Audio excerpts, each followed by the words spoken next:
Ormanlar ayrıca sosyal ve ekonomik açıdan da büyük önem arz etmektedir.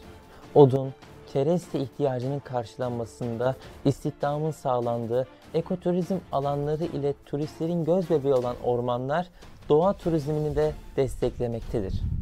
İklim krizi ve biyoçeşitliliğin tehlike altına girmesiyle canlı türlerinin gelecekleri de risk altına girmektedir.